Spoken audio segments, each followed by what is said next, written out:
Welcome everyone back to my channel. My name is Jennifer. Sorry I straight up lied to everybody and said I was gonna have multiple videos this month, and that just did not happen, and the month is already over. But I might as well do my wrap up here. I just am getting ready for work. I should be leaving pretty soon, but I thought, hey, I got all ready. I have a little bit of time. I'm gonna go ahead and talk about what I read. And I just put on a new foundation, and oh my god, it's that Makeup Forever new HD one. It's not the Ultra HD. I tried their stick before, they sucked. But they put it on. Lancome's my favorite. And I said I kind of want something a little bit less matte, maybe in more of a natural matte finish. And they said, well, this just came out and let's try it. And oh my god, it looked really good. And so I put it on right now and it looks amazing. I hope it lasts long. I did not do setting spray just to see how it was gonna last. I did put some powder on. Anyways, let's get into the video. Sorry I straight up lied. I still do have other videos planned. I just don't know when they're gonna come out. Just been busy. And I read 4 books this month. The first one being, I read this in a span of a few months because physically reading is hard. And I read Project Hail Mary by Andy Weir. And this book I gave 5 stars. It's just so good. Oh, sorry if you hear the dryer going. I totally forgot that I had that on.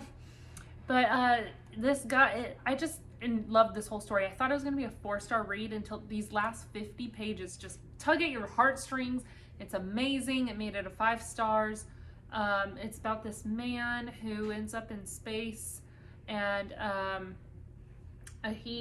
while he's there, he doesn't really remember because he was in one of those like coma things to get to where he is in space, and then he wakes up, doesn't have any recollection of why the hell he's there, who he is, and I think it's just like part of the medicine or whatever. And so it kind of goes back and forth as he's remembering a lot of stuff. So what happened on Earth, and explaining why he's there, what's going on in space, of why he's in this mission, and it just goes throughout the whole book back and forth in that as you go along, and then you meet an awesome character in space. It's awesome. And the last 50 pages, man, they just really get you. And the science in this, it gets repetitive, but I'm glad in a way because it helped me understand a lot, because it kind of gets too scientific at times, but you have to have that knowledge in order for this to make sense. And it's just, I love characters. Amazing story. This is going to be a movie eventually. I don't know if they started filming it, with Ryan Gosling, I'm pretty sure, is the main character. And oh my god, it's just good. I can't wait to see the movie. And of course, the book's always better, but it's really going to be cool to see this visually. I want to see how they make a certain character in this.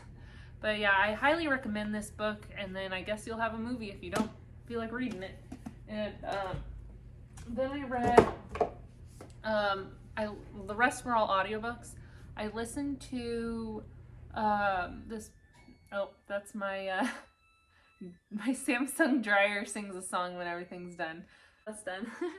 I listened to a book called The First Day of Spring by Nancy Tucker, and I saw this being suggested by Katie Colson on her channel, and she said that everybody's sleeping on this book, and that it kind of reminded her of The Push, which I still haven't read, but I want to, it's supposed to be hard-hitting.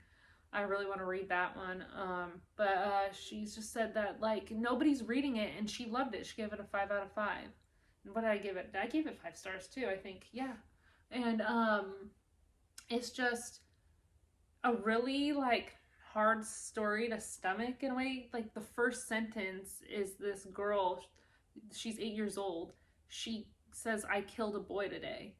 And basically she kills this 8-year-old boy and talks about how she feels this fizz in her stomach like a soda, and how amazing it makes her feel, and she's just never felt a certain way before.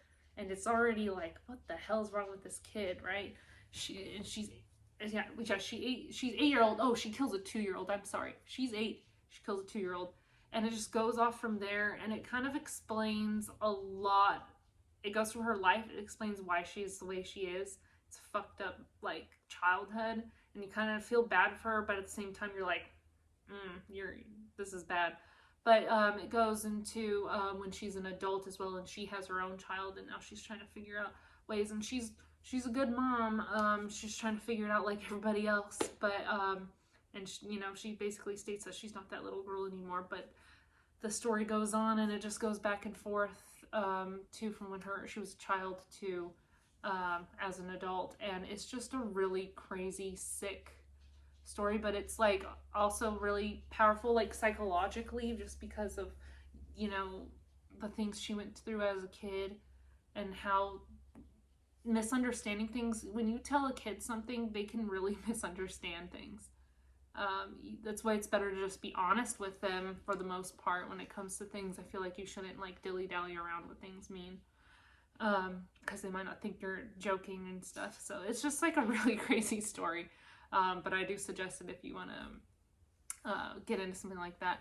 And then the third book I listened to was the Inheritance Games, and it's a series, and it's supposed to be a YA thing, and it was a little too YA for me. I gave it a 3? I gave it a 3-star. Sorry, I'm just like guesstimating here, but I'm pretty sure I gave it a 3-star. It was intriguing, and I enjoyed the story to a certain point, but then it just got so YA where it's the stupid, like, if you probably know what I mean when it comes to YA, especially with like love triangles or like love interest or the way that they think and stuff. But there's a lot of good YA out there, especially still reading as an adult, but this one was just like a little too much. And it did leave it on a cliffhanger, which made me interested in reading the second one, but I'm not going to continue it. I just didn't feel it. If it's not at least a 4-star on a series for me, I feel like I'm not going to continue.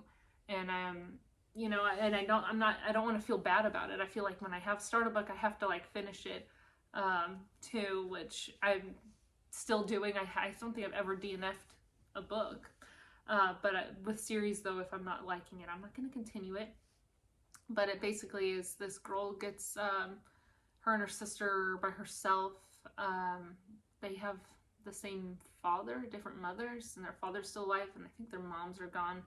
But she ends up getting this letter about having go to this will reading, and then she ends up inheriting money from this old man who passed away, and the family's all like evil and stuff, and it just goes on from there. And trying to figure out, there's like a game that they have to play to figure things out. It's just wasn't for me. And then the fourth audiobook that I just finished like last week sometime was oh my god, The People We Meet on Vacation by Emily Henry. She wrote Beach Read, which I like Beach Read a lot better.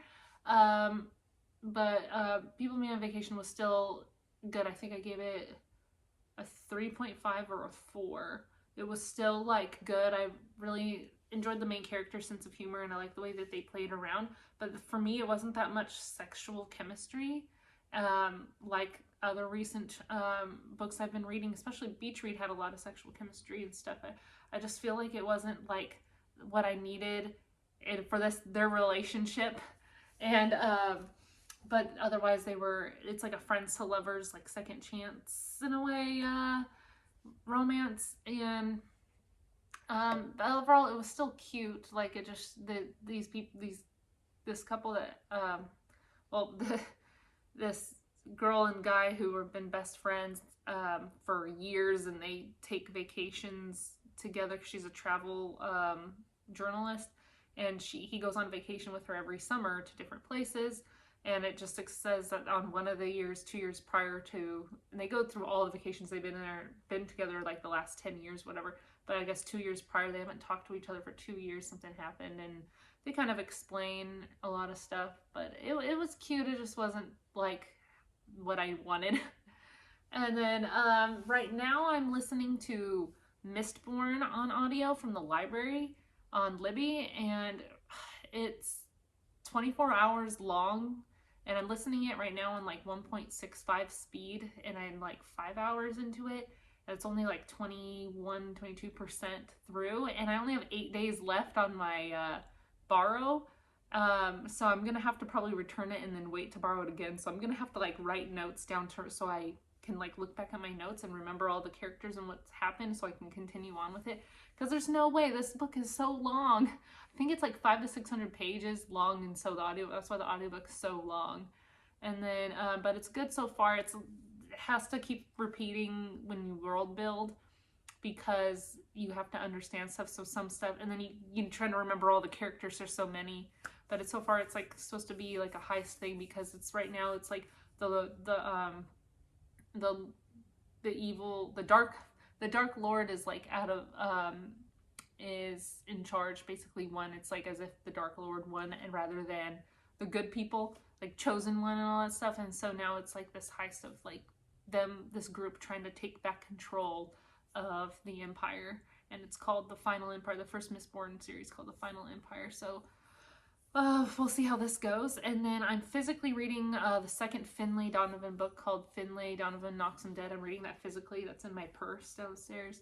And I am, 25% way through, and it's going good so far. It reads really quickly. It's just that it's really hard for me to physically read, as you know. And so those are what I'm reading right now. But I feel like that February I had a pretty decent month, 4 books in a 28-day span. I think that's great. And let me know if you've read these or if you're interested in reading them. What did you read? And yeah, thanks for watching. Bye.